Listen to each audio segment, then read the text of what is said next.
कल दिनांक 20/11/2023 की घटना है। लखीसराय शहर के कवैया ओपी के अंतर्गत पंजाबी मोहल्ला है।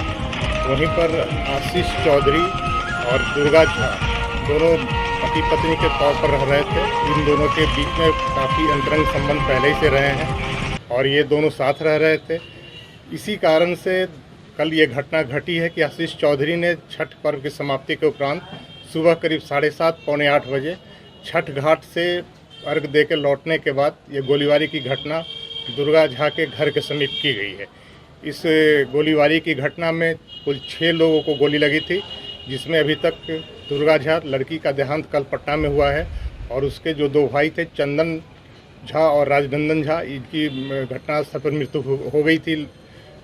कुल 3 लोग अभी तक इसमें मृत हो गए हैं। बाकी जो 3 लोग हैं, दुर्गा झा लड़की के पिता शशिभूषण झा और उसकी भाभी लवली झा जो कि राजनंदन झा उसके मृत भाई की पत्नी है, और उसकी एक और बहन प्रीति झा, ये अभी जख्मी का इलाज पटना में चल रहा है। पूरे घटनाक्रम के पीछे का जो बैकग्राउंड है वो ये है कि इन दोनों के बीच, आशीष चौधरी और दुर्गा झा के बीच काफ़ी पहले से प्रेम संबंध था और इन लोगों ने शादी भी कर ली थी। कहीं न कहीं उनके परिवार की दोनों की रजामंदी भी थी। जो फोटोग्राफ्स आप देख रहे हैं इसमें लड़के के परिवार वाले भी हैं और लड़की के परिवार वाले भी हैं, लेकिन किसी कारण से फिर अनबन हुआ इन दोनों में, जिसके फलस्वरूप ये घटना घटी है। और उनके घर से, घटनास्थल के पास से एक नोटबुक प्राप्त हुआ है। नोटबुक में करीब 15 पृष्ठों में आशीष चौधरी ने काफ़ी डिटेल से अपने और दुर्गा झा के बीच हुए पूरे संबंध का चर्चा किया है और उसमें ये स्पष्ट रूप से लिखा है कि काफ़ी मानसिक प्रताड़ित होने के बाद ही उसने ऐसा कदम उठाया है। दुर्गा झा के लिए उसने उसको कोचिंग में रख के पटना में पढ़ाया, नाला रोड में, उसका भी जिक्र उस डायरी में आप लोग देखेंगे। और हॉस्टल में, गर्ल्स हॉस्टल में रख के कोचिंग करवाया बैंकिंग के लिए। अपना हिस्से की ज़मीन उसने बेच दी अपने भाई के नाम से। उस पैसे से उस दुर्गा झा को पटना में रख के पढ़ाया और सारा पैसा ख़त्म कर दिया। और इसके बाद वो लड़की को कैसे दुराव उससे हुआ, इसकी जिक्र भी उस डायरी में है। और उसके परिवार वाले ने फिर बाद में उसको तनिष्क का एक शोरूम है हथुआ मार्केट में पटना में, वहाँ सेल्समैन के रूप में उस लड़की को रखा। और इस डायरी में जो अंकित है कि लड़की वहाँ जब काम कर रही थी दुर्गा झा, तो वहाँ फिर किसी और लड़के से उसका अंतरंग संबंध हो गया है। और इसकी जानकारी जब आशीष चौधरी को हो गई है तो इसके बाद इसने इतना बड़ा कदम उठाया है। और इसमें जो उसने अपना 15 पृष्ठों में जो बयान दर्ज किया है अपना, उसमें इसने उल्लेख किया है कि काफ़ी सोच विचार करने के बाद, काफ़ी मानसिक रूप से प्रताड़ित होने के बाद ये घटना उसने किया है। और ये घटना तो जघन्य है, लेकिन पुलिस इसमें काफ़ी त्वरित कार्रवाई करते हुए, इसमें जिसने लाइनर की भूमिका निभाई है जिस लड़के ने, उसका नाम है राजन पासवान उर्फ समीर राज। इसकी गिरफ्तारी हो गई है।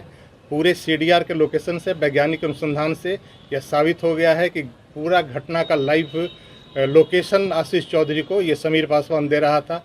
CDR से ये बात प्रमाणित है कि हर 15 मिनट पर, 20 मिनट पर 4 कॉल हैं। 7 बजे से लेकर 7:30 के करीब, 7:45 के करीब तक कॉल से वो बताते गया है। और घटनास्थल पर इसी के लाइव लोकेशन देने पर वहाँ पर पहुँच के आशीष चौधरी ने गोलीबारी की घटना की गई है। तो इसमें लाइनर की भूमिका निभाने वाले समीर राज उर्फ राजन की गिरफ्तारी हो चुकी है। और एक और व्यक्ति की गिरफ्तारी हुई है, उमेश साहू की, जिसके बारे में अनुसंधान में और साक्ष्य आए हैं और उस पर साक्ष्य संकलन किया जा रहा है साक्ष्य को संपुष्ट करने के लिए। इसके अतिरिक्त अन्य लोग पर भी अभी पुलिस की नज़र है। जो अनुसंधान में जो तथ्य आए हैं उसके लिए हम लोग प्रयासरत हैं। किसी भी कीमत पर हम लोग आशीष चौधरी को छोड़ने वाले नहीं हैं। ये घटना उसने किया है, मानसिक रूप से भले ही प्रताड़ित हुआ हो, लेकिन घटना जघन्य है और अपराध के दृष्टिकोण से ऐसी घटना को पुलिस कभी बर्दाश्त नहीं करेगी। और इस पर हम लोग काफ़ी कार्रवाई कर रहे हैं। रात में भी रेड हुआ है। आज भी आशीष चौधरी के जो संभावित ठिकाने हैं पुलिस के नज़र में, उस पर पुलिस की टीम जा चुकी है और दूसरी कुछ टीम भी रवाना हो रही है उसकी गिरफ्तारी के लिए। और उम्मीद है कि जल्दी ही हम लोग आशीष चौधरी को भी पकड़ने में कामयाब हो पाएंगे और आशीष चौधरी को निश्चित रूप से पुलिस पकड़कर कार्रवाई करेगी। डायरी लिखने से ये नहीं अंदाजा लगता है कि ये सरफिरा आसिफ के साथ साथ सातिर भी है। आप कह सकते हैं सातिर भी है और इसके कुछ क्रिमिनल हिस्ट्री भी मिले हैं। जो पहले किसी मामले में ये जेल गया है तो उस पर भी हम लोग देख रहे हैं उसको बढ़िया से कि किस तरीके उसका रिकॉर्ड भी निकालना पड़ेगा, क्योंकि 2007-8 का मामला बताया जा रहा है। तो उसके रिकॉर्ड को हम लोग देखेंगे कि उसमें किस कारण से उसको जेल जाना पड़ा था। तो जैसा कि लोग बता रहे हैं, कोई मर्डर की घटना घटी थी लखीसराय में, तो उसमें ये जेल गया था और उमेश साहब और ये आशीष चौधरी, तो उसको हम लोग अपना रिकॉर्ड से संभाल रहे हैं, कोर्ट से भी उसको वेरीफाई कर रहे हैं। और यहाँ के लखीसराय के पब्लिक से हम यही अपील करना चाहेंगे कि किसी बहकावे में ना आए। सोशल मीडिया पर कई तरीके के पोस्ट कास्ट को लेकर किया जा रहा है।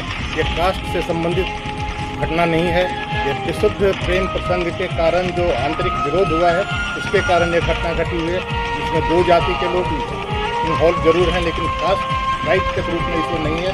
इसलिए लखीसराय की जनता से मेरा यही अपील है कि धैर्य बनाए रखें, शांति बनाए रखें और इसमें जो सही कल्प्रिट है वो जल्द पकड़ा जाएगा। हथियार वहीं घटनास्थल के पास से बरामद हुआ है। हथियार का फोटो आप लोग यहाँ, उसमें एक देसी पिस्तौल है, ये है हथियार, आप देख लीजिए यहाँ पे, ये हथियार है। इसमें जो 10 खोखा फायर किया हुआ प्राप्त हुआ है और 4 जिंदा कारतूस बरामद हुआ है, ये हथियार है।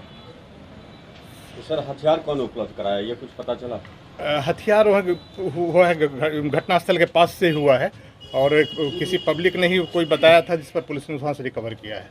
एक सवाल सर और सर, मैंने पीड़ित का आरोप है परिजन का कि 2 साल पहले आवेदन दिया था इस मामले को लेकर कवैया थाने में, लेकिन इस पर कोई पहल नहीं की। अब 2 साल पहले के आवेदन की उसकी तहकीकात हम लोग करेंगे कि किस संदर्भ में क्या आवेदन दिया है, लेकिन पीड़ित के परिवार ने का फोटोग्राफ तो आपको साक्ष्य सामने है। आप देख लीजिए कि लड़की का माँ फोटोग्राफ में है, शादी की तस्वीर है साथ में है, तो ये सब ने तो रजामंदी करके शादी की और बाद में लड़की को दुराव करके अलग किया इससे। तो सारा घटनाक्रम में तो लड़की के परिवार वाले की क्या भूमिका, ये भी स्पष्ट है पूरे फोटोग्राफ से और नोटिंग से।